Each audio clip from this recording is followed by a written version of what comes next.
The Census and National Archives Subcommittee will now come to order. Good afternoon and welcome to today's hearing entitled The 2010 Census Integrated Communications Campaign, Criteria for Implementation, Measurements for Success. Today's hearing has a twofold purpose. We will begin the hearing with an update of census operations from Dr. Groves, our new census director. This is Dr. Groves' first appearance before the Information Policy Subcommittee, so welcome, Dr. Groves. After Dr. Groves' presentation, I will have questions for Dr. Groves along with the ranking minority member. In the second part of the hearing, we will hear testimony regarding the 2010 Census Integrated Communications Plan from our entire panel and proceed with questions from members in the usual format. And without objection, the chair and the ranking minority member will have 5 minutes to make opening statements after Dr. Groves' update of census operations. All other members seeking recognition will hold their opening statements until the second part of the hearing, where they can make opening statements not to exceed 3 minutes. Without objection, members and witnesses may have 5 legislative days to submit a written statement or extraneous materials for the record. Let me start with an introduction of our new census director, Dr. Robert Groves. President Barack Obama nominated Robert M. Groves for Director of the U.S. Census Bureau on April the 2nd, 2009. And Dr. Groves was confirmed by the Senate on July 13, 2009. Dr. Groves began his tenure as Director on July 13, 2009, and Dr. Groves had been Director of the University of Michigan Survey Research Center and Research Professor at the Joint Program in Survey Methodology at the University of Maryland. Dr. Groves was elected a Fellow of the American Statistical Association in 1982, elected a member of the International Statistical Institute in 1994, and named a National Associate of the National Research Council, National Academy of Sciences in 2004. Dr. Groves was the Census Bureau's Associate Director for Statistical Design, Methodology, and Standards from 1990 to 92. In 2008, Dr. Groves became a recipient of the prestigious Julius Shiskin Memorial Award in recognition for contributions in the development of economic statistics. Dr. Groves has authored or co-authored 7 books and more than 50 articles. Dr. Groves' 1989 book, Survey Errors and Survey Cost, was named one of the 50 most influential books in survey research by the American Association of Public Opinion Research. His book, Non-Response in Household Interview Surveys with Mick Cooper, written during his time at the Bureau, received the 2008 AAPOR Book Award. Dr. Groves has a bachelor's degree from Dartmouth College and master's degree in statistics and sociology from the University of Michigan, and also a doctorate at the University of Michigan. Again, welcome, Dr. Groves, and it is the policy of the Oversight Committee to swear in all witnesses before they testify. Would you please stand and raise your right hand? Do you solemnly swear to tell the truth, the whole truth, and nothing but the truth? Thank you. And let the record reflect that the witness answered in the affirmative. And Dr. Groves, would you please proceed?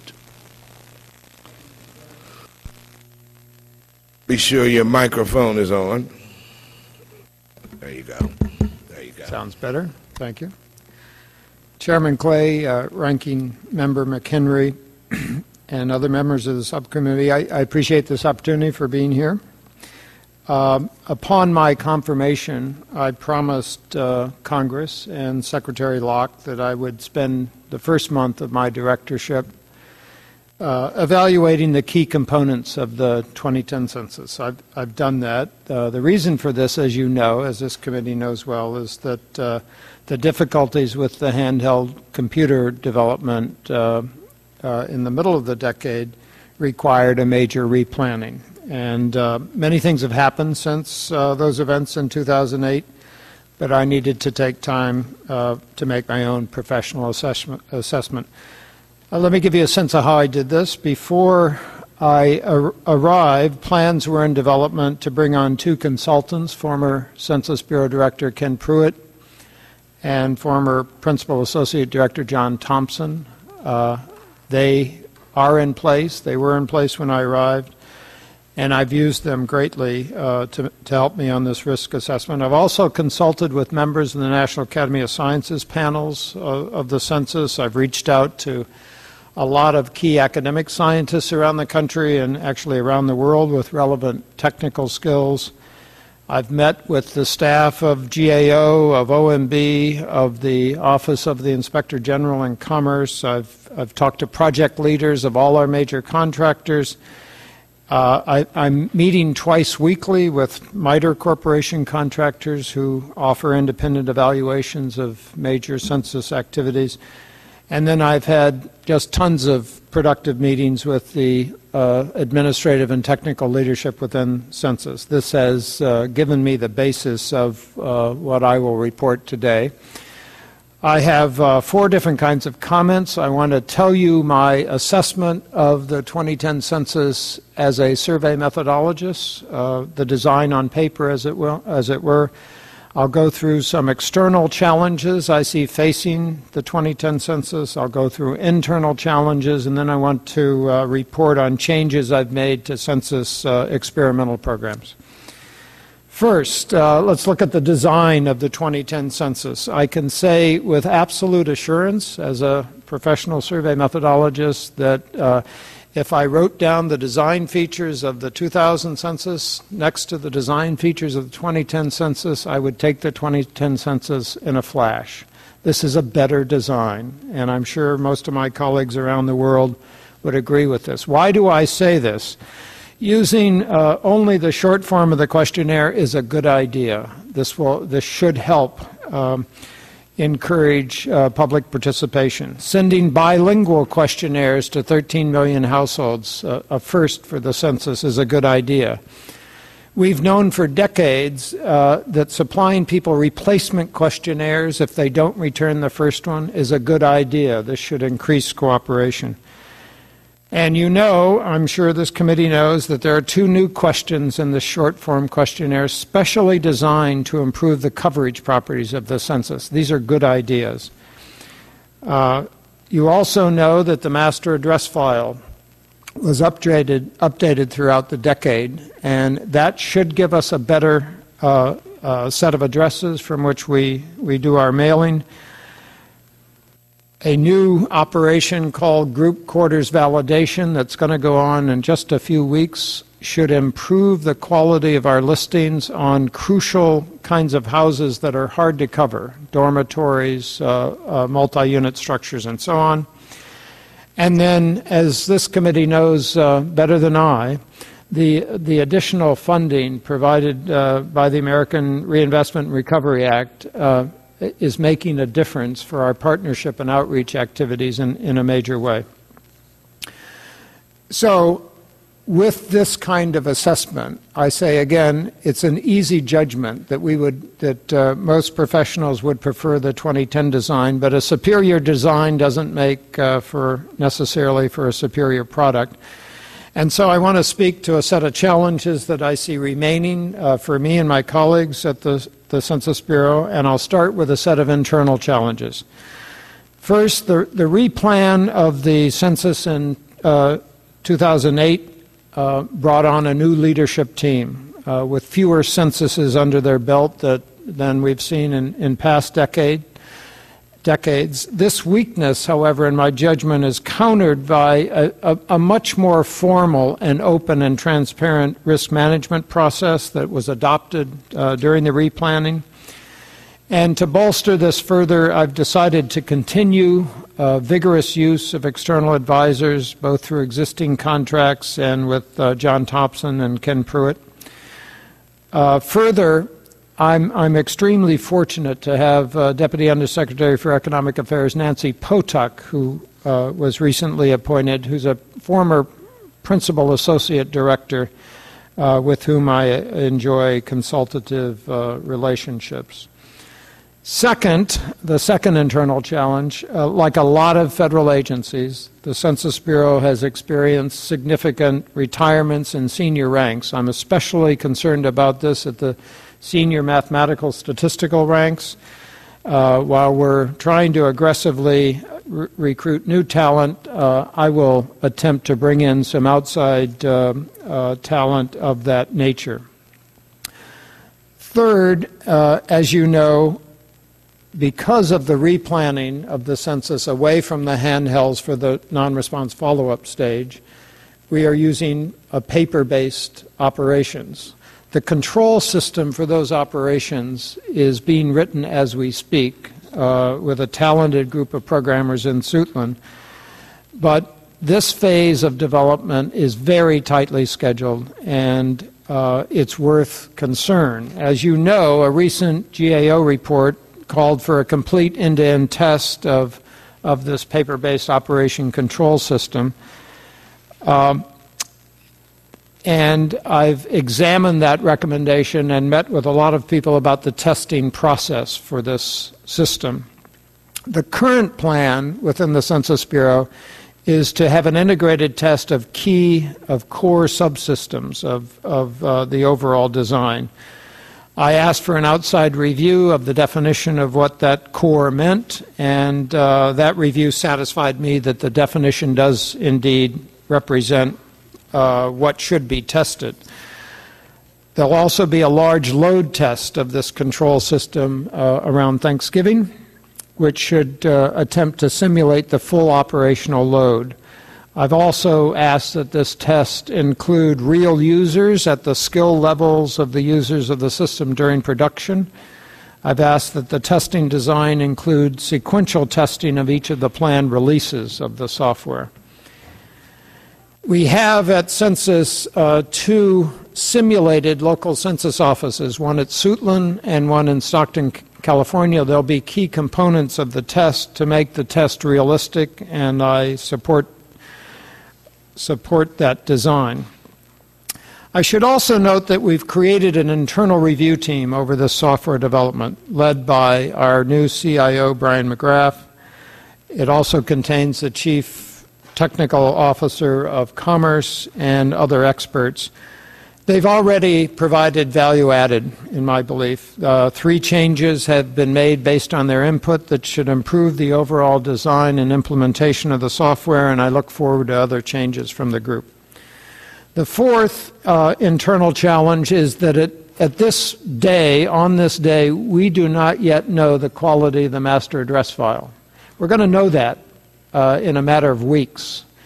When we know that, we will have, in my hope, greater assurance that we have a master address file that will serve us well in the following stages. I'd be happy to report to you on those findings when we have them. Fifth, I believe there's a current challenge regarding cost estimation and cost control within the decennial census operations and the Census Bureau more broadly. In my belief, we need better cost estimation and control at the Bureau. One finding of the review of the address canvassing operation that you may know about was that the cost models used to guide the work didn't forecast the total costs completely well. We have to strengthen the cost information and control system within the Bureau. We've already intervened in processes to tighten that up for non-response follow-up, which is a very large activity that will take place in the summer of next year. So these are the 5 principal internal challenges in my belief. There are 4 external challenges, I believe. One, and the most important for this committee and for me and for all the leadership of the country is estimating the mail return rate. What will the American public do when we send them out these forms? This is a very difficult thing to estimate. This is something I've spent my life trying to estimate, so I know the difficulty. The reason it's difficult to estimate is that the population has changed in the last 10 years. In this recession, the vacancy rate of households is much higher than it was in 2000. More and more families are doubling up in houses due to foreclosures and other events.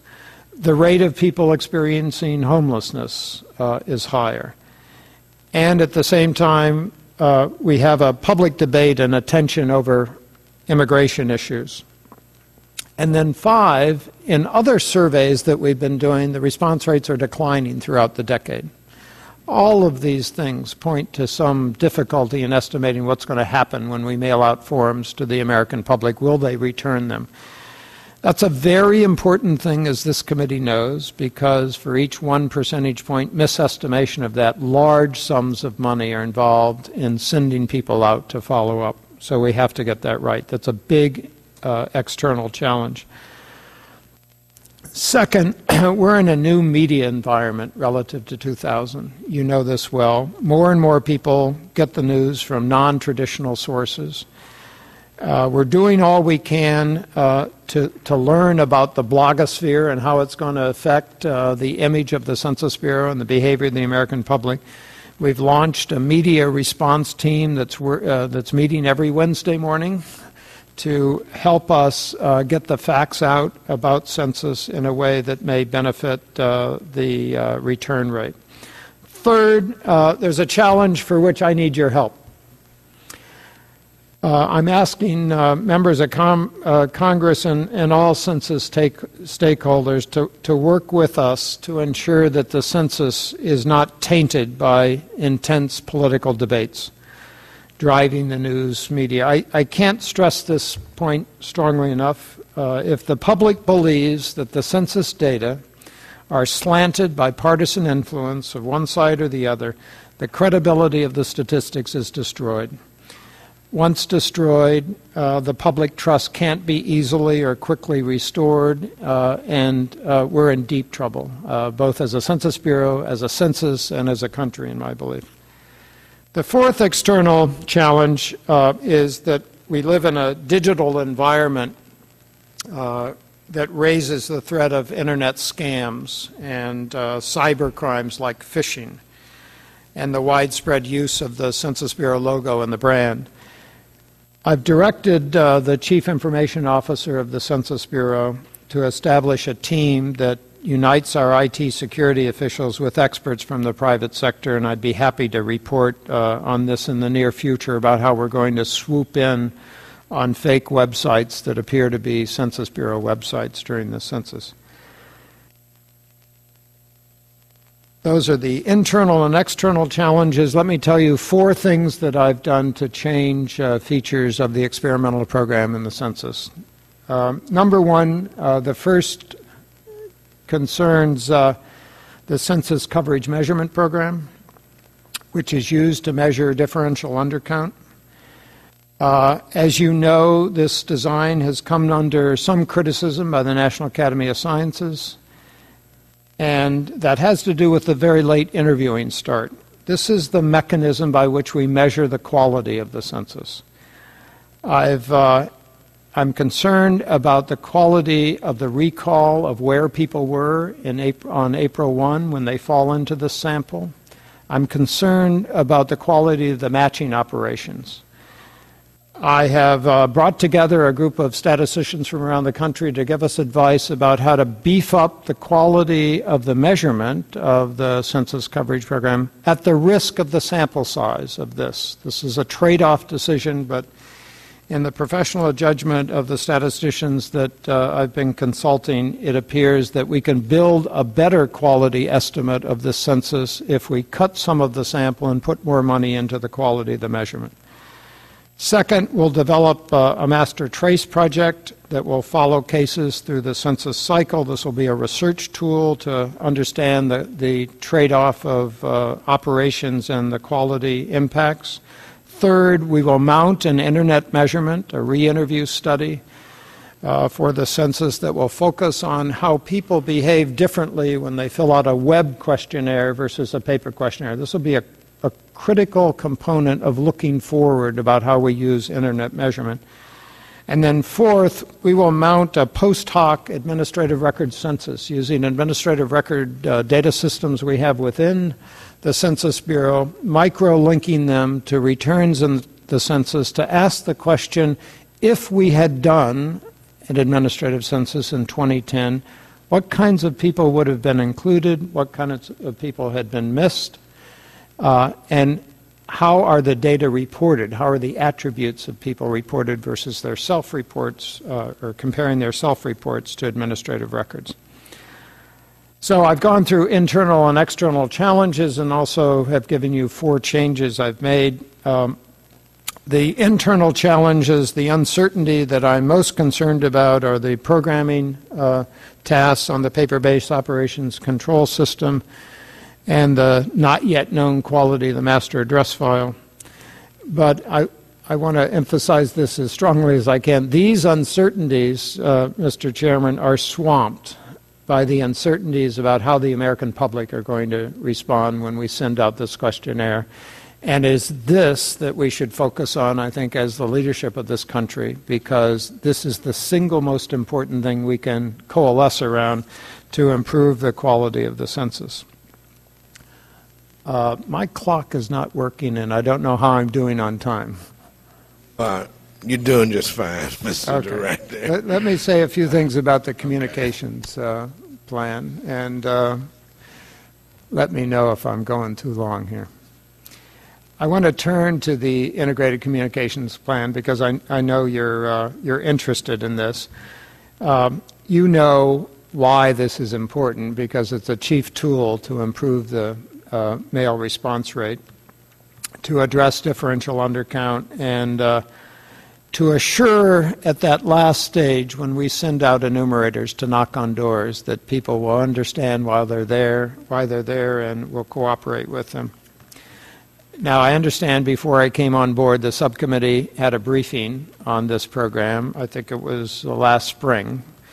So I won't go over the entire program, but I'd be happy to give you a more formal briefing later if you want. I directed Associate Director Steve Jost to do a complete scrub of the communications campaign when he came in there. He was there a little before I was there. And the goals of this program articulated at that point were to target traditionally hard to count and linguistically isolated groups to improve their mail response rates, but also to help increase the overall mail response rate in order to reduce the workload on the non-response follow-up operation. A non-response follow-up operation that I remind us is now a paper-based, pretty labor-intensive operation. In addition, there was in place an academic assessment panel, and we used them to give us guidance and feedback and ideas to improve the communications campaign. And then, as I've already mentioned, through the ARRA money, $100 million was added to advertising activities. We can increase our paid media efforts with that extra money, including $43 million specifically for local advertising buys. The balance of those stimulus funds will be directed to partnership support, to public relations, to the Census in the Schools program that I think you've been briefed on already, and to the implementation of a 2010 Census Road Tour. With that additional funding in adjusted dollars, we're now exceeding the scope of the 2000 Census Communications Campaign. Moreover, because funds are available in fiscal year 2009, which can be used for the advanced purchases of advertising time, these funds are expected to provide greater exposure of the Census Bureau's message than in 2000. And there's a reason for this. More of the money, proportionally more of the money, is targeted to low response areas than was true in the 2000 effort that was more nationally targeted. At this point, the non-response follow-up media buys haven't been fully planned, negotiated, or bought, but our target frequency is more than 5 contacts over the course of the non-response follow-up campaign. If our estimates are right on this, the American public will see the Census Bureau image and get the message many times throughout this campaign. It's multi-targeted, multimedia, multilingual, and to my joy, research-based. One part of the plan already in place is to will allow us to assess and respond to potential issues stemming from the replan, and that is a continuous tracking and monitoring system. So this will be an advertising campaign for which we'll have ongoing, near real-time data of how things are going. Money has been held back to retarget if we need to focus on areas that are showing unexpected results. Let me give you a kind of a hit parade of the things that are the features. We've expanded the number of languages in the paid advertising campaign from 14 to 28. We've revamped the website that'll actually go live in a few weeks. I urge you and your staffs to look at this when it's live. It should be kind of cool. We've upgraded the Census in the Schools program, expanding it from K-8 to K-12 in 28 different languages. We've expanded the plans and the scope of the Census Road Tour, something that was quite successful in 2000. We've doubled the sampling of the National Partnership Office, and they're working together with their colleagues in other functional areas at the Bureau. And then we've expanded our language assistance programs in a variety of ways using an advanced letter and other tools.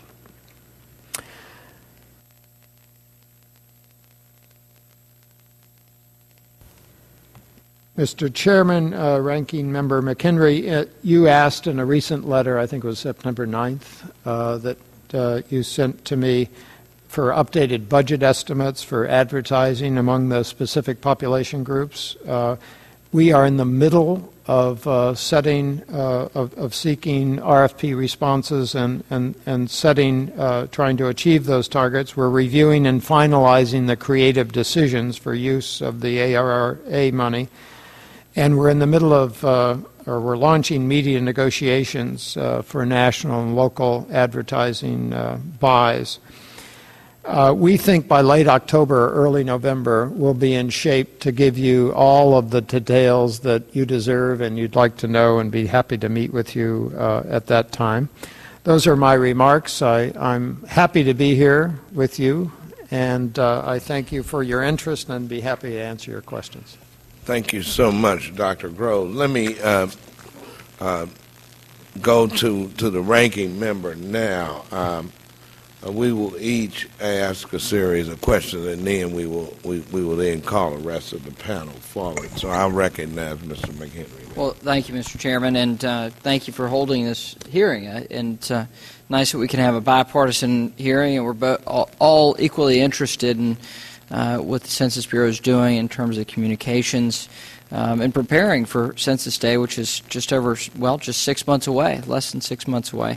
Dr. Groves, congratulations on your appointment and getting through the process. And thank you, sir. We're very happy that you're at the Bureau, and we welcome you before the committee. Thank you.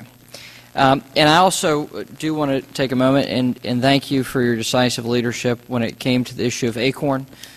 This was an issue that not all of us have raised, but I in particular raised it repeatedly before your appointment, and my concern was what you mentioned in your testimony about other things, is the credibility of the Bureau and the brand, the Census brand, and its use by other organizations. And so I commend you for your decisive action there. I know it hasn't won wide acclaim, but I think it's important to the integrity of the census. So thank you so much for that. Well, my staff and the chairman's staff, as well as the subcommittee's staff, have heard from the Bureau. They were briefed by the Bureau on what happened with the address canvassing and how successful that was. They said at that time that there would likely be a report in early November. Is that still the case? I know we're doing the analysis and processing on that file right now. We've increased the kind of diagnostics we're seeking out of the file. Whether that date is exactly the right date, we'll certainly have information about that time, and we'd be happy to share with you as soon as we have it. This is a very important component, as you know. We've got to get this thing right. Now, you mentioned in your testimony what that master address file looks like, whether it's how valid it is and how strong it is. Does that relate back to the canvassing results? Yeah, as you know, the process we go through is a pretty open one. We seek input from local areas for addresses that they know and want to add to that unit. So we went out, add to that file. We went out and, believe it or not, visited 145 different 145 million different addresses in the country. So every address in the country basically was visited. On 98% of those, we took GPS coordinates to help locate them. And we verified whether we could find the unit forwarded. And when we had trouble locating the unit or couldn't find the unit, or it was missed in space, it was misgeocoded, as we say, then we made a note of that. And that process will identify some of those could not be found. They were a common reason for that is that there is a plan to build a subdivision, a small subdivision. Building permits may have been let, and in this recession the houses weren't yet built, but they're planned to be built. And in those kind of cases we would mark those for potential delete. We actually keep the records on the file, but it wouldn't be part of the mailing operation. So that process is pretty massive, but it's likely your target date is sometime in November to sort of have this. I could get you an exact date on this. I promised that we'll get back to you. Would you be willing to come back before the end of the year and testify about? No, this is the kind of information that your committee deserves, and we'd be happy to share it. Yeah.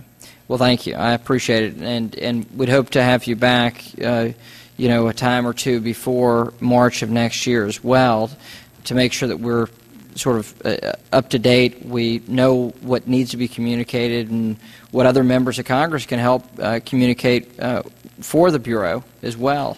We'd love to do that. In fact, the knowing and getting the word out about what are the next operations that we're doing. For example, we're mounting this big group quarters validation operation in just a couple weeks. We're out there listing for the coverage measurement study.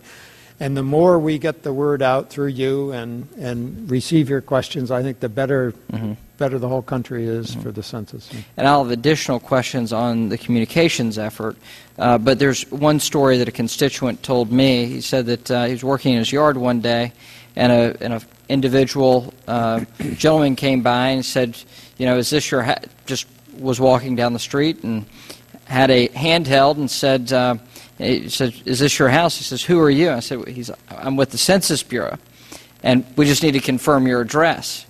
And he said, how dare he? I thought, well, actually, he's trying to save you money, so he can just mail you something, you can respond back. And so the communications effort is going to be very important, so that when that guy is working in his yard and somebody from the census comes by, he goes, oh, I didn't mail in my form. So there's some awareness there, and I certainly appreciate that. And I think it's the committee as well as Congress on a bipartisan basis want to make sure that we have the money there necessary, the resources there necessary, so that we can get the message out and communicate effectively across every community in this country, as the Constitution mandates. And in your testimony, your written testimony says, and what you in essence said, one of the findings in our review of the address canvassing operation was that the cost models used to guide the work did not forecast correctly total costs, and we experienced a cost overrun in components of that operation. We need to strengthen our cost information management structures within the Census Bureau. Can you go into further detail about the amounts and maybe the components that experience cost overruns? Well, I'd be happy to brief you on the exact numbers, but let me give you just rough orders of magnitude. One of the things that was discovered is I don't view as a misestimation of the cost model, but an unexpectedly large workload. So the size of the number of addresses that we went out with was larger than we thought. Now, why did that happen? Well, this was the first decade where we had continuous updates. And so we were receiving from the Postal Service routinely through the decade more and more addresses, and this was kind of the first opportunity to go out there and check all of those. Estimating that was a hard thing to do, and so roughly half of the overrun is higher workload. The most troubling part of the overrun from my perspective, is about a $30 million component of the overrun that had to do with a component of work that occurred if we found one of those addresses as a potential delete. You couldn't find the address. Then appropriately, and to the, I think to the benefit of the Census Bureau, there were quality control procedures to follow up to make sure that that really was something that should have been deleted. And those were costly operations. So part of the misestimation had to do with not anticipating so many deletes out of the file because in 2000 there weren't as many, proportionally. So that was the kind of misestimation. What we're doing right now because of that, that operation is over. We can't save the money that was spent, but we can put in place procedures to try to prevent such overruns from happening in the future. And there are kind of two things happening now for non-response follow-up cost estimation. We're doing a big scrub of assumptions at a high level, and that will produce a new estimate.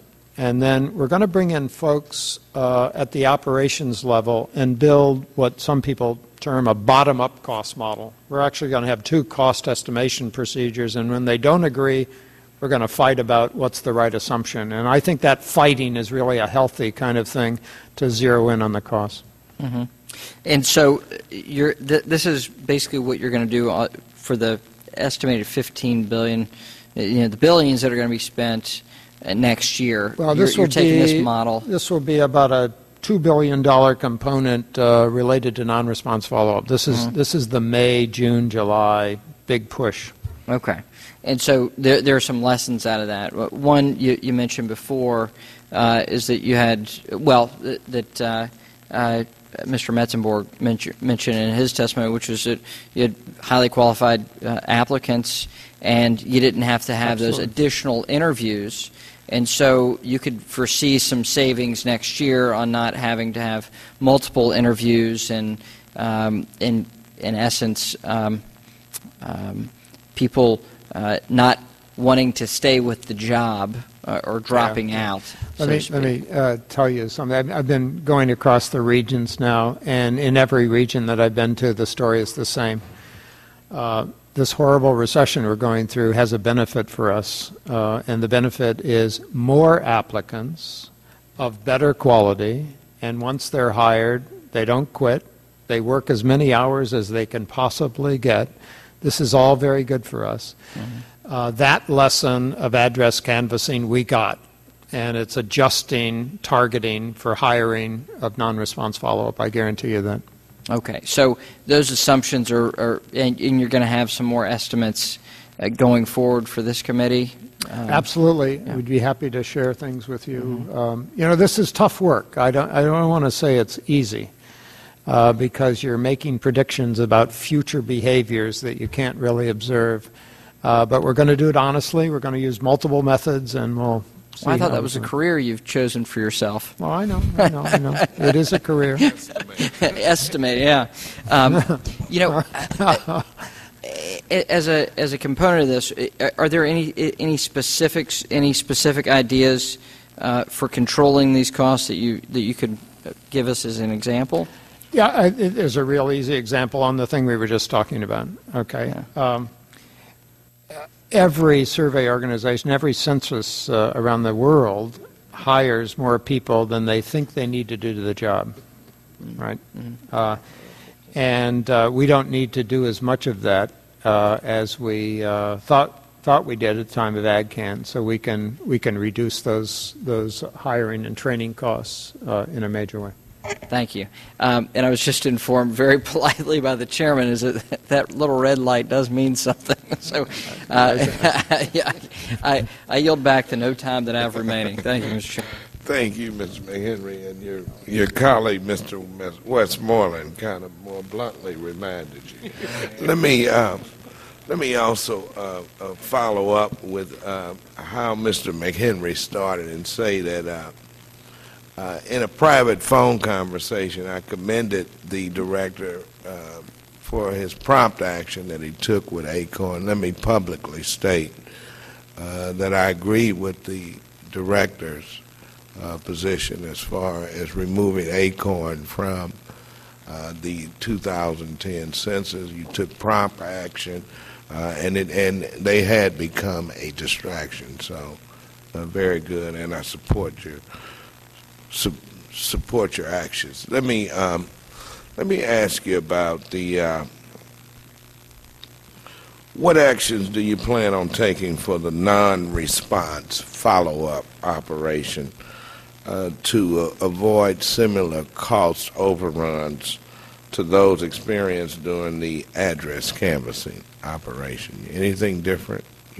Well, I think the first thing to note, and I haven't said it yet today about non-response follow-up, it's a tougher job. It's a job that's done in the evenings and on weekends. You have to go to an address when people are at home. And so the activities of address canvassing are only partially informative to us about what's going to happen in non-response follow-up. That's just a caution about how difficult it is. But some of the things we're putting in place are those that will give us more information at a lower level of detail at the, about how in different local census offices, how different assignment areas are responding. Do we need more resources in one place or another? Are local census offices that are using one particular approach or calling at a certain rate more effective than others? What we hope to do is both at the national and regional and local level to have more integrated information near real time to check and monitor progress so that we can deploy resources where they're needed as efficiently as possible. What steps are you taking to ensure that the temporary field staffs follow proper procedures for succeeding operations to avoid the problems reported by the IG during address canvassing? Right. We saw the IG report. I looked at it, and we accept and appreciate what they're doing. I think I need to say that publicly because I believe it. What we did with that was to act on that information as soon as we could to intervene. You asked a slightly different question, and that is, what can you do at a system level to assure that all the troops at low levels are doing what they're trained to do? In addition to good training, we have in place, as you know, supervisory and evaluative criteria that if we see workers, especially at this very compressed non-response follow-up stage, if we see workers violating the training guidelines, we can intervene and terminate them very quickly. And we have those management procedures in place. Hiring such a large group of people that we will do is not a simple task. It will be quite likely that one of those people is not following, at least one of those people is not following training guidelines. We can't fully prevent this. We can, however, have management structures in place to intervene as quickly as possible, and we do. Let me also, you are now in the process of opening an additional 344 local census offices for a total of 494. How is that process going? Oh, pretty good. We're on target on signing. This is a massive operation. It's just incredible looking at it. So there are leases involved where we need the partnership with GSA. You have to build out these places. Then you have to get equipment and furniture in all of them. And this is like a huge logistical operation. I thought a clever thing was done on the initial local census offices. As you know, one of our subcontractors, Harris, comes in and sets up computer networks. They did a few of the LCOs and they sort of stopped and said, okay, how are we doing? What are we doing wrong? How could we do this better? And retooled slightly, and then they're rolling that out for others. So far, so good. We had a few glitches in certain areas with leases, but those are getting cleaned up, so we're optimistic on this one. Okay, good. The need to comply with federal legislation associated with FBI background checks is of significant importance to me, and I would like to ask you about the Bureau's plan to fingerprint using ink and paper. Hundreds of thousands of enumerators needed for our decennial census. Here's my concern. The use of ink and paper to capture and process fingerprints is highly prone to error and rejection. I have heard up to 40% of all fingerprints taken by trained personnel can be rejected, causing delays and, most importantly, the inability to comply with federal legislation governing successful passage of an FBI background investigation. Has the Bureau considered using electronic fingerprinting as an alternate method to capture the fingerprints for processing and comply with the law?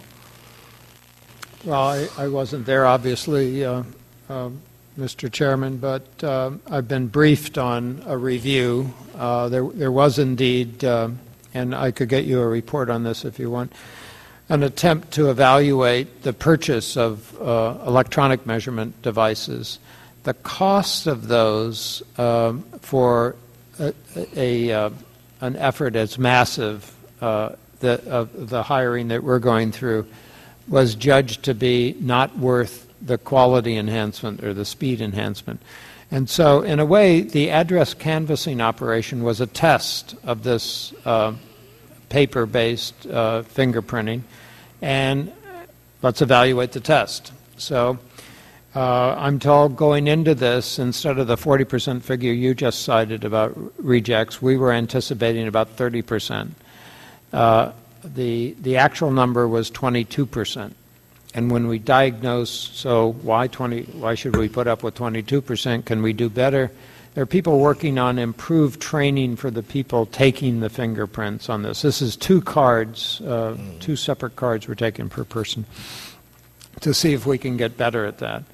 The other part of the cost has to do with FBI processing of these things. So we're concerned, can the FBI handle the big load? We're going to have a lot of fingerprints going through the FBI process in a timely fashion in order to be compliant with the law. And we're doing a big load test on that in a few weeks, mid-October, to basically simulate the full workload of the census fingerprintings. We're going to shove that much through the system and then get an FBI judgment that they can or cannot come through on that. So we'll see mid-October. Director Groves, please share with this committee your documentation and comparisons of the fingerprinting, because I have contrary information that says it would be a savings of $10 to $20 million on the part of the Bureau if you use electronic fingerprints. So let's share the Yeah, documentation no, I'd be with happy this to do that. subcommittee. And in fact, if you have some really Yes. much cheaper method that has the quality we're after, I'd love to hear about it. Yeah, well, let's do some comparison Okay, shopping great, here, great. and Be happy to do it. determine if we can save the taxpayer some money. In response to Mr. McHenry's inquiry about future hearings, we do plan on inviting the director back for updates as well as other subject matters, and in particularly for a future hearing. It's my understanding that there has been a political thawing about sampling that we may need to explore in a bipartisan manner. So that could be a future hearing too. Are you smiling as you say that? Yes, I am, but not facetiously. Let me now call the two additional witnesses up to the table. Yes, sir. Could I have about 5 minutes just to ask a couple? Mr. McHenry said we are going to get 15 minutes aside, and I think he took 10. Yeah. Yeah, that was not the format, but I'll tell you what, I'll give you 5 minutes. Okay, if you'll do that, Mr. You're Chairman. gonna take 5 of his. Okay. Well, Thank you. if you don't mind, me doing that. Westmoreland, you may proceed. Thank you, and just a couple of quick comments, Mr. Chairman. But Dr. Groves, I want to tell you that I appreciate your sincerity in the meetings that we've had. I think you are very sincere about giving the American people the best account possible, and Mr. Jackson, the same thing in the meetings that we have. And you were talking about the people under you. I think people that work for somebody or work for a corporate group look at the sincerity of the people that are leading them and want to do that same type job. So I commend you for that. Appreciate that. And I also want to say that you're exactly right on the credibility. We cannot, we have got to make sure that the public understands that we're going to count everybody. We're going to do the best job that we can counting everybody. I want to encourage you to look at letting members of Congress do some PSAs, telling people to fill out their form. Every meeting I have now, I tell people, please fill out your census and send it in, and if you do that, we'll have a good, accurate count. And we'll save the taxpayer money. Yeah, and we'll save the taxpayers money. That's correct. Quick question. I know that early this month, our staffs were briefed by the Census Bureau on the address canvassing, as Mr. McHenry mentioned. They said that the handhelds work well. Do you agree with that? I mean, from everything that you've heard? The way I say it is that they worked well enough for that task. You know, we trimmed the task a little. We took the large blocks and we didn't use the handhelds for the large blocks because we knew they were having trouble with the large blocks. So I think it's the way I'd prefer to think of it. The way we used them, they worked well. Okay. Well, I know that they were used for this GPS, you know, the address. And what's the problem if they work well in the environment that you say? There's no way they could have been used to get the responses for these 10 questions of people that go out for a non-response follow-up, because I know that at least in the estimations, I believe, in the non-response follow-up, if we were able to use these handhelds, it would have saved a little over $1 billion of taxpayer money. No, I see the appeal of this. No, I'm with you on the logic of your question. And the disappointing answer, I think, is that although they were useful for address canvassing, the questionnaire use of those things is another software leap. And they weren't ready for that. And indeed, the replanning was motivated by that knowledge. So that programming was stopped. You know, they're just not ready for that. They're also not the kind of GPS devices that you and I may have in our car, right? That say, Right. turn left and so on. They allow us to put spots on maps and code those coordinates, but they're not really navigational devices in the way that you could imagine being used in non-response follow-up. And then the killer final point is there aren't enough of them. Even if those two things were solved that I just mentioned, we don't have enough of these devices to run non-response follow if we wanted to. So, it is regrettable, but it is a matter of fact that using those in non-response follow-up is not a prudent thing. Well, and that's a real shame because taxpayers spent a lot of money buying those things, and it would have been great if they could have been used for the non-response follow-up and those simple answers. But with that, Mr. Chairman, if I have any time left, I'll yield that to Mr. McHenry. If not, thank you for the time. Thank you, Mr. Westmoreland. And now we will proceed under the normal operations of the hearings and ask the two witnesses to come forward. We will now, and as I stated earlier, and without objection, the chair and ranking minority member will have 5 minutes to make opening statements, followed by opening statements not to exceed 3 minutes by any other member who seeks recognition. And without objection, members and witnesses may have 5 legislative days to submit a written statement or extraneous material for the record. I will now introduce the rest of our panel. We have heard from Dr. Groves, who I have already introduced. Our next witness will be Judith J. Gordon, who has served in executive leadership positions within the Office of Inspector General since 1994 and became responsible for audit and evaluation in June 2008. In her current position, she is responsible for the audit, evaluation, and oversight of Department of Commerce programs, organizations, operations, and management, as well as external activities funded by the Commerce through contracts or financial assistance such as loans, grants, and cooperative agreements.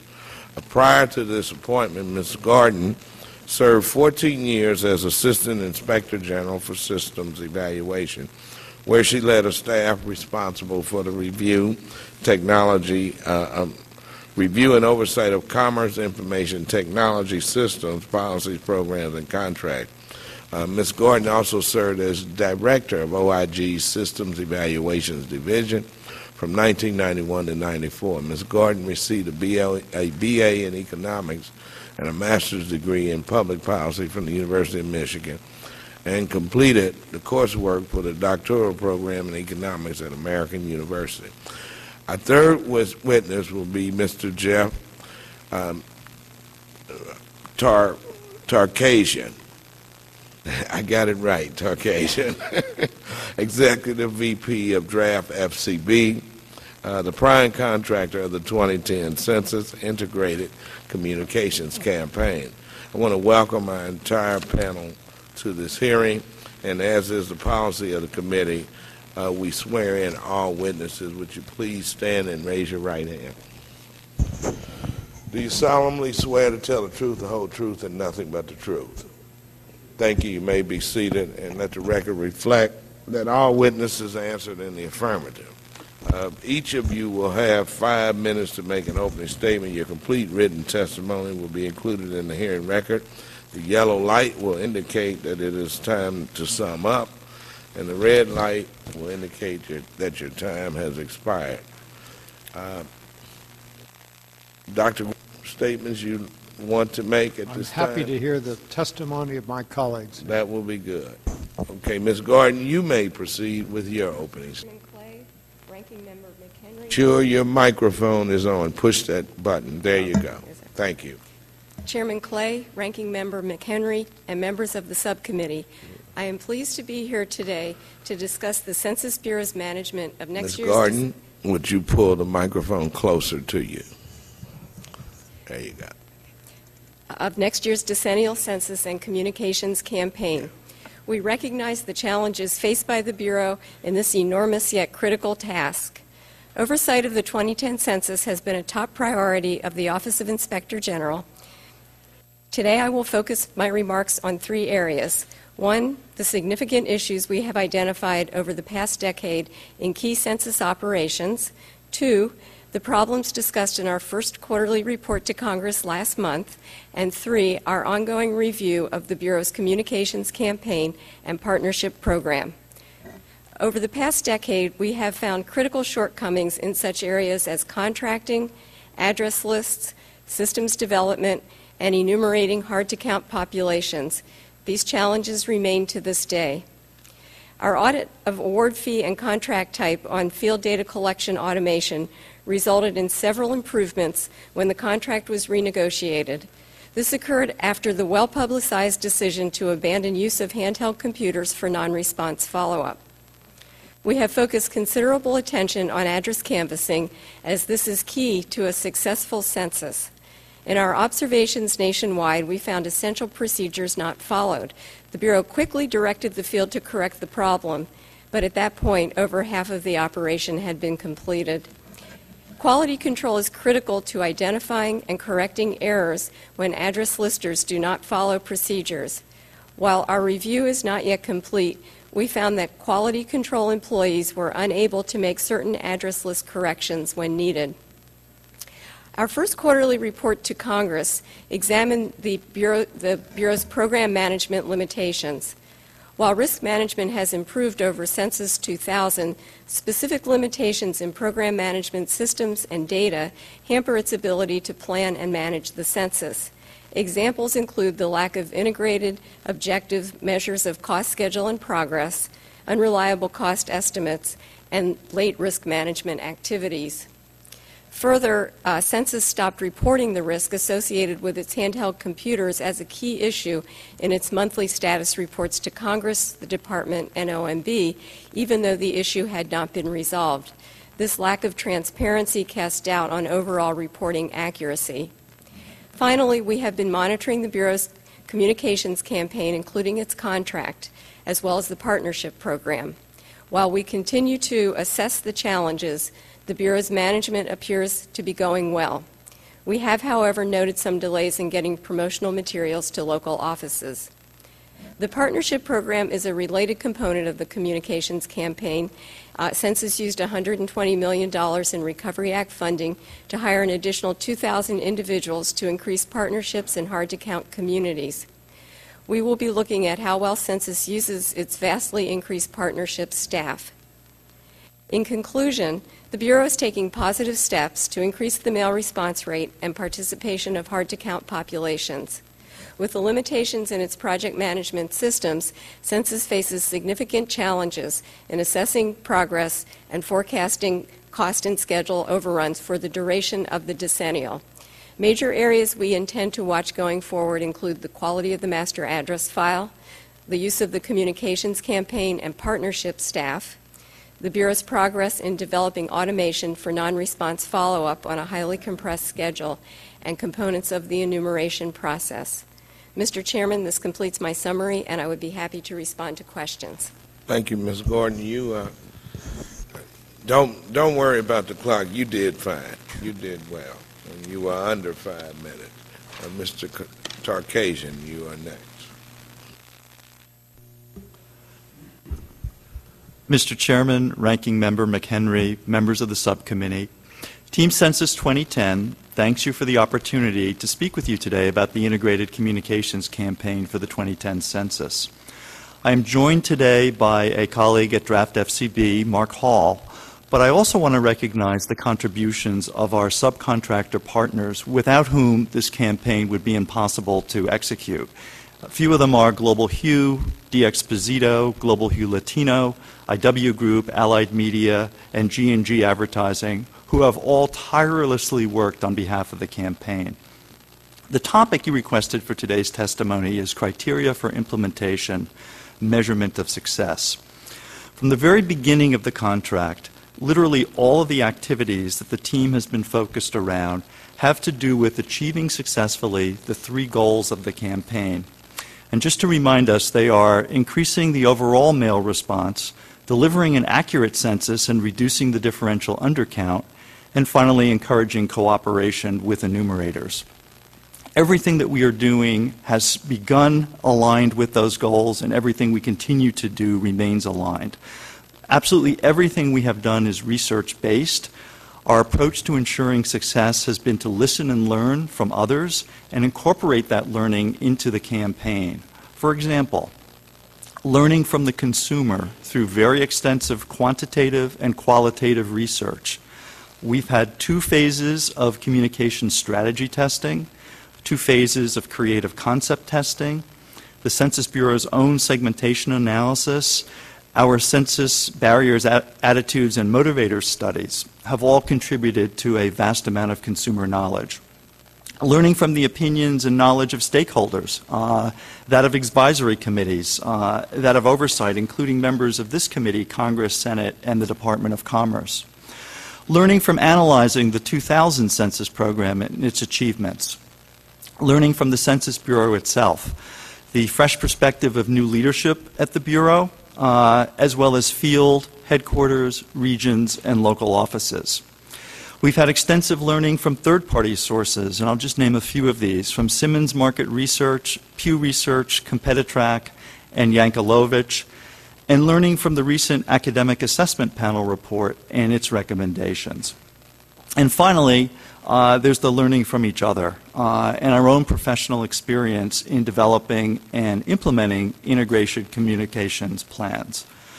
So we will continue as a team to do whatever it takes to listen, to learn, and incorporate into the campaign what we need to make it successful, so that when the final comprehensive evaluation of the campaign is done by NORC, it will be apparent how the campaign has driven the successful achievements of its goals.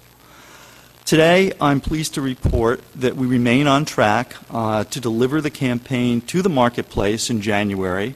We are on budget, and we thank the government for the infusion of Recovery Act funds, which, as the Director has outlined, has helped in many ways to expand this campaign and make it more pervasive. And also, we are on track to deliver the very aggressive small business subcontracting goals of the contract. We have just completed the second and final round of creative concept testing and look forward this fall to finalizing all the media buys, the upfront media buy, the national media buy, and the local media buy, and producing all the creative and giving our stakeholders one additional chance to see work-in-progress materials and plans before implementation. So today, we look forward to your questions, your observations, and advice that you may have about this extraordinary effort, and are willing to answer any questions that you may have.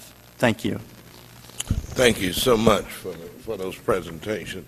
We will now go to the question and answer period, and we will start with Mr. McHenry, who will get 10 minutes, and each subsequent question here will get 10 minutes. Mr. McHenry, you're recognized. Well, thank you, Mr. Chairman, and thank you all for testifying. I certainly appreciate it.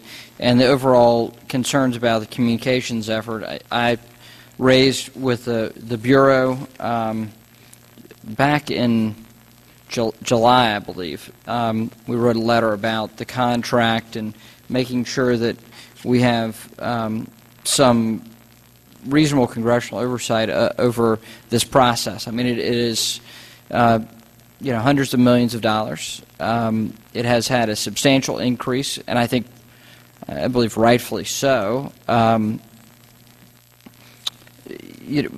I think we had about $175 million spent on advertising or communications in 2000, and we're going to have about 260 million this time around. Is that approximately right, Dr. Groves? Prior to the Recovery Act money, the sum is closer to sort of $200 million. The $100 million infusion added to that. So for the advertising itself, the number of 320 or 322 is probably the best one to use. Okay. So certainly, we're talking about a substantial increase, which, as you noted in your testimony, is according to what the Bureau thinks is necessary and proper, and will have an effect on lowering the non-response follow-up, the need for a non-response follow-up. So, that was my question before. I had asked about the draft FCB and the Global Hue contract, and we got back basically a quarter of what you sent back, the contract. A quarter of it is redacted. I mean, we basically have blank sheets of paper here that are just grayed out, and that's about 25% of what you sent back, and it appears based on some of the few words that are actually here. It's draft FCB's small business subcontracting plan.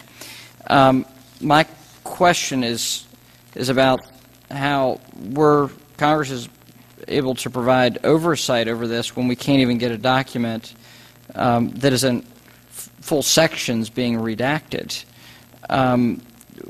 Would you be willing to work with us to provide us with this information? Yeah, as you know, Congressman, I believe the cause of the redaction has to do with the proposer labeling as proprietary some of the information within the proposal. Working within those constraints, we'd be happy to do whenever possible. Yeah, and in your letter back to me, you referenced the Freedom of Information Act, which means any citizen can request this information. We've actually, Congress has appropriated the money. We're providing oversight. And you reference the Freedom of Information Act in multiple places, saying that you've already, you've released this information under the Freedom of Information Act, and you're basically forwarding me that. That wasn't my request. And I can understand certain sections being redacted of proprietary information, but not 25 pages worth of grayed out material. I've seen intelligence reports that aren't this grayed out. And I'm not trying to minimize this. I certainly think it's important, but I'd like to have some cooperation so we can provide some oversight and transparency here. Well, I'd be happy to talk to you about that.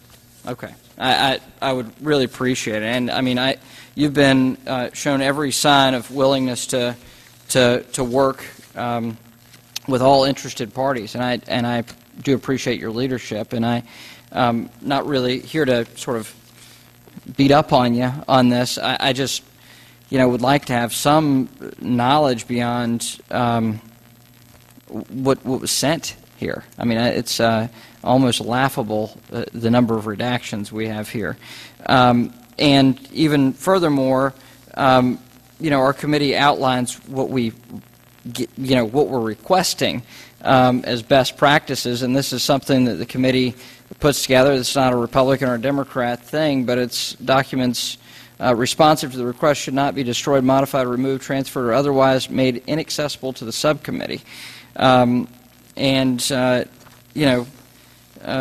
the procurement integrity provisions of Title 41 nor the Trade Secrets Acts of Title 18, Section 1905, which is part of what you reference, prevent Congress from receiving proprietary or procurement-sensitive information.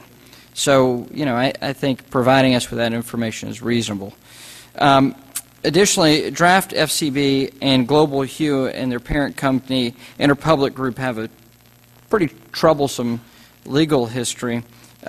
Global Hue is accused of overbilling the Bermuda government $1.8 million, and among other things, it's alleged that Global Hue failed to keep invoices and billing records and charged commissions of up to 181% on media buys. What was the process to contract with them? Well, Jeff may want to respond a little on the subcontracting side, but as I think this committee was briefed, the process by which the original contract was let followed all of the federal guidelines for acquisition of these kinds of services.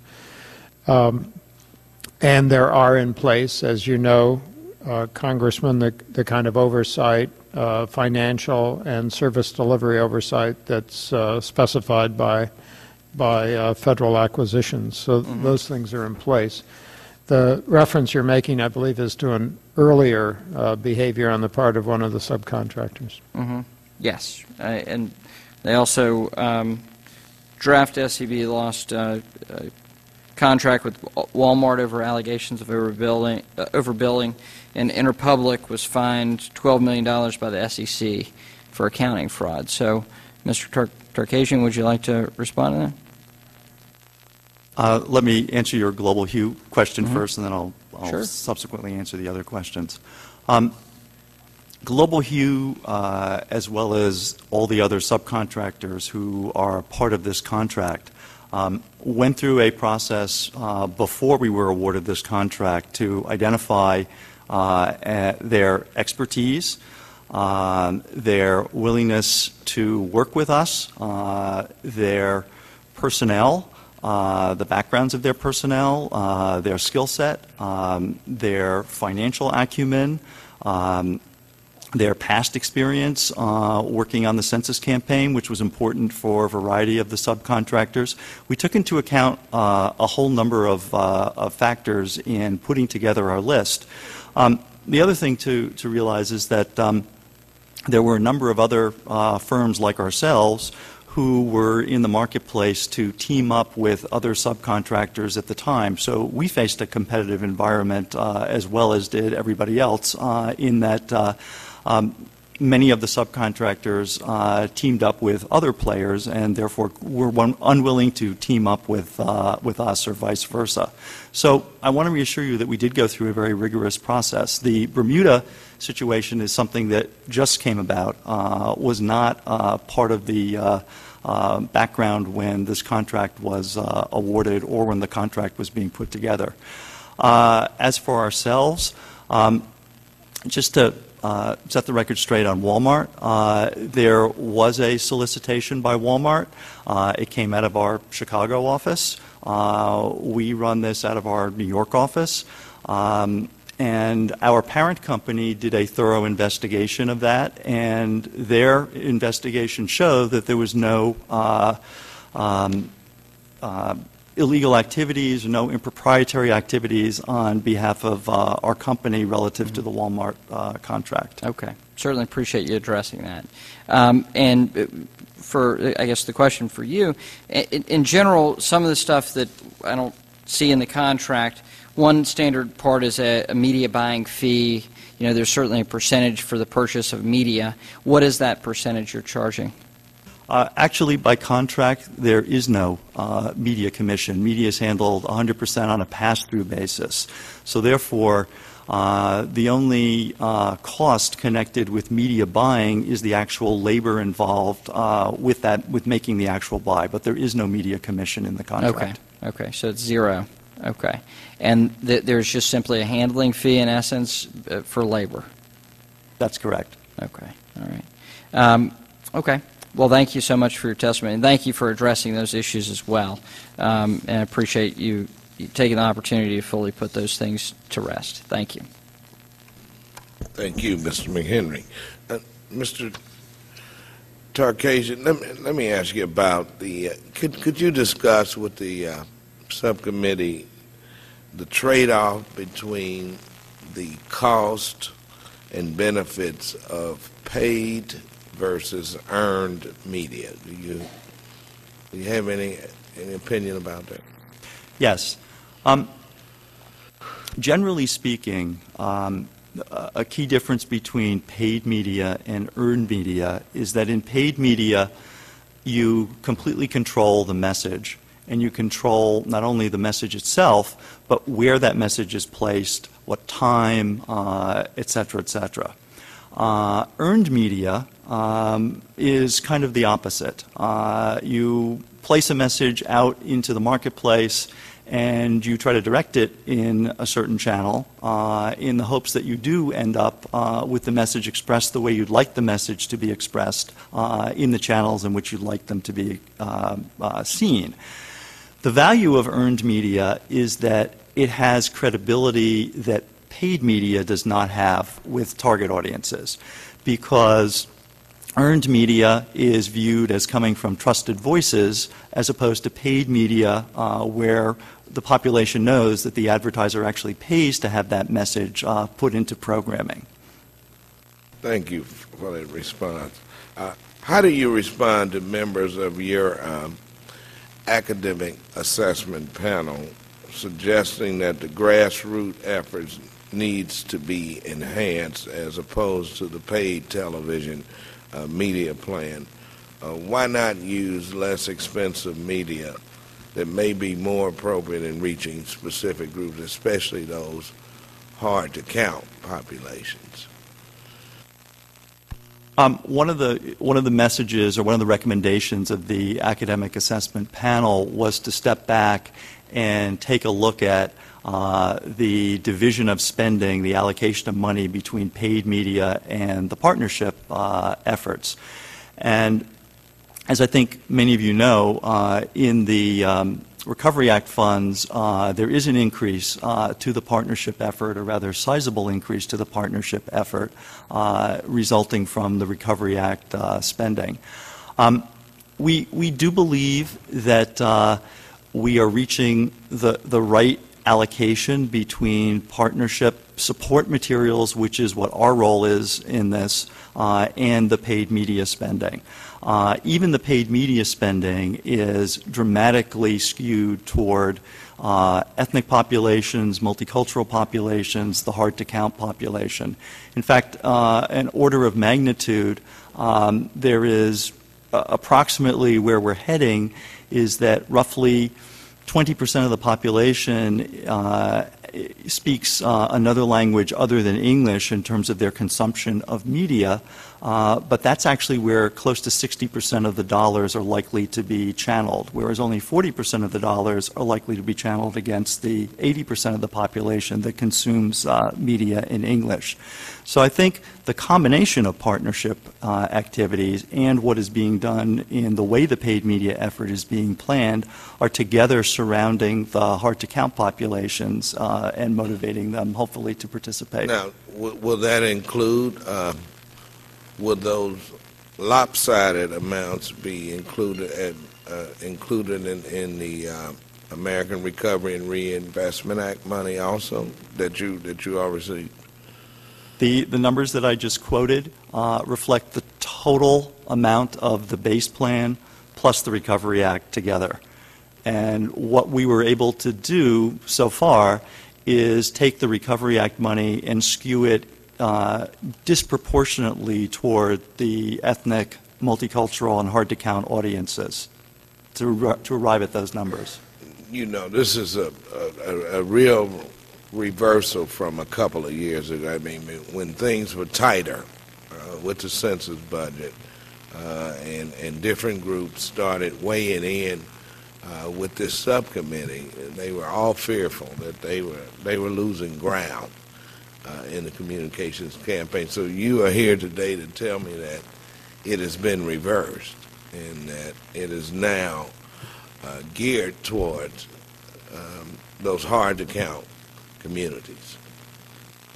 Yes. As I said, I'll repeat in effect what I've said, that the majority of the paid media allocation is targeted to the ethnic, in language, in culture, hard-to-count populations. And you see that reflected really as a result of the Recovery Act money, the increase in the number of languages in the campaign from 14 now to 28 languages. Those kinds of things have really, enabled us to make the kind of change that a lot of our stakeholders were urging us to do early on. The OIG responded that the Census Bureau has been, in their words, diligent in monitoring the integrated communications campaign, but there have been delays in delivery of initial plan and promotional items. From your perspective, what caused these delays, and have they been eliminated, and will these problems be corrected before the decennium? In the written testimony, I outlined where we are as of today and where we will be shortly by the end of October in terms of delivery of promotional materials and items. And when we had the meeting with the Inspector General back in April, we talked about that deficiency and moved very aggressively with our team to get out a lot of promotional materials into the field, which we have done to the point where today I believe there are roughly 11 million pieces that are physical pieces, plus a lot of pieces that are on the website that people can download. So there's a full assortment of items that are out there. In response to your question specifically about what caused the delay and what has changed since then, I think there are a number of factors. One is that requirements were difficult to get out of the Bureau at the time. And we went back and forth on requirement setting, and I think landed in a place where it was very clear to us what needed to happen. I think our team was not as fast as it could be in addressing some of those requirement changes. And I think, thirdly, the review process that was then in place that has now changed dramatically led to the cycle time. Where we are today is the Bureau has implemented a review process that is much more streamlined. They have subject matter experts that are assigned to each batch of materials depending upon what the topic of those materials are. And what that has done is make sure that the right content is reviewed by the right person, and we get the kind of feedback that we need on a more timely basis. So I think we have caught up, but we continue to push very aggressively on this front to make sure that deadlines are not missed and that we meet the expectations of the field. Very good response. And a final question for either you or Dr. Groves. What is the census plan to reach the single, unattached, mobile person? Is there a non-digital system in place to reach this group in 2010? What is the compelling message for this segment of the population? And is there a mechanism in place to monitor the Internet in respect to the 2010 census? Either one of you. Let me start with your last point, the monitoring. I think Dr. Groves talked a little bit about learning about the blogosphere and monitoring there. We have in the communications contract a continuous tracking study that has an internet monitoring component to it. There'll be a base wave that will be done this fall, and then we will have continuous tracking while the campaign is in the marketplace next year. One of the recommendations of the AAP, the Academic Assessment Panel, was to take a look at the single unattached mobile segment and ensure that there is more than internet advertising to reach that segment. The answer is that is something that we are looking at right now. We had in the plan additional things. They will be exposed to television. They will be exposed to radio. They'll be exposed to all the multimedia that everybody else is. The road tour and all the other elements will reach them. The challenge, though, is that they tend to be, on an index basis, less exposed to those media than many of their counterparts. So one of the things in the replanning that we are looking at is exactly how to fine-tune that plan against that group. And when we share that with the Bureau in October, that can be part of what we ultimately share again with stakeholders later on this fall. Yeah, it has to be like a high wire act to figure out how you're going to touch this segment of the population when they know there's an over-reliance on texting, on cell phones, and other new gadgets that are coming out, it seems like, on a monthly basis. Perhaps you have something to add to it, Dr. Groves. If not, I do understand. I think it's actually implied in Jeff's point, but on the electronic communication with this population, clearly we have an opportunity to engage our hundreds of thousands of partner operations, because many of them have their own electronic communication with their constituents, if you will. And so if we can be smart about this so that content we might prepare actually migrates to their websites in various ways, that might be an effective tool. Thank you for your response. Mr. McHenry. Yes, and actually it's a nice transition point because, Dr. Groves, you mentioned this, you know, the internet measurement you mentioned in terms of the effectiveness as sort of a measurement tool afterwards to make the next census better. Can you delve into that? Because I'd like Sure. to hear some of your ideas on ways that we can integrate this, if not this census, then in future. Well, I think this census has a plan that must go forward the way it is. So what we've added is really a little experimental component to answer an important, but only one of the questions that are related to looking forward and how the internet might be used.